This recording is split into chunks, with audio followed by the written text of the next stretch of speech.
શું એક સામૂહિક આધ્યાત્મિક સંકલ્પમાં એટલી તાકાત હોઈ શકે કે એ આખા વિશ્વનું ભલું કરી શકે?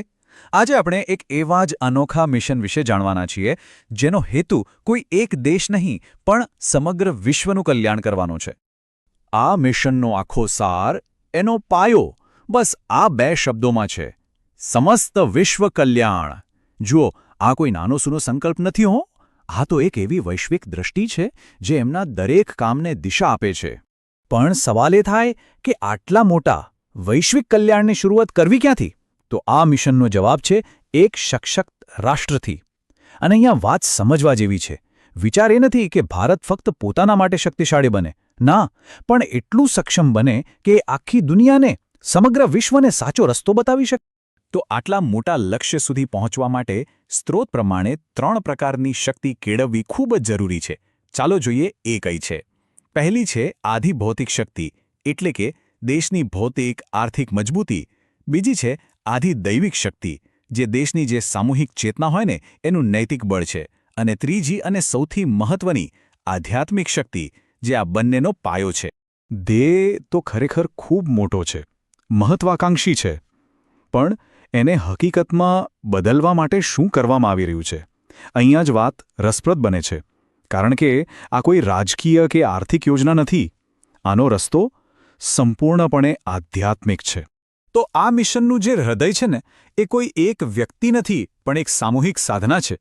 સમજો કે એક આધ્યાત્મિક એન્જિન છે, અને આ એન્જિનને ચલાવે છે સ્વામી શ્રી સદાશિવનું ગાયત્રી મિશન, જ્યાં હજારો લોકો એકસાથે એક જ સંકલ્પ માટે કામ કરે છે.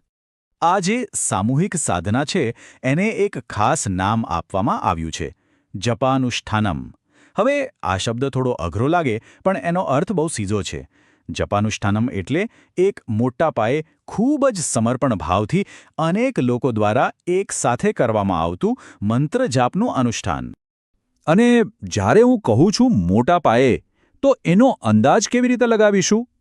આ અનુષ્ઠાનનો લક્ષ્યાંક છે પૂરા 24 કરોડ જાપ. હા, બરાબર સાંભળ્યું, 240 મિલિયન.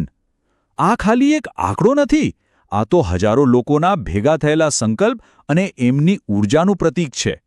તો સ્વાભાવિક છે કે મનમાં સવાલ થાય કે આટલી મોટી ઊર્જા પેદા કરવા માટે કયા મંત્રનો જાપ થતો હશે? તો આ આખી સાધનાના કેન્દ્રમાં છે શ્રી ગાયત્રી મહામંત્ર, જેને વૈદિક પરંપરામાં સૌથી શક્તિશાળી મંત્રોમાંથી એક ગણવામાં આવે છે. અને જુઓ, આ કોઈ 1-2 વર્ષનો પ્રયાસ નથી, આ તો પેઢીઓ સુધી ચાલનારો મહાસંકલ્પ છે. પહેલું મહાપુરુષ ચરણ 1980માં શરૂ થયું હતું, અને એને પૂરું થતાં 22 વર્ષ લાગ્યા હતા.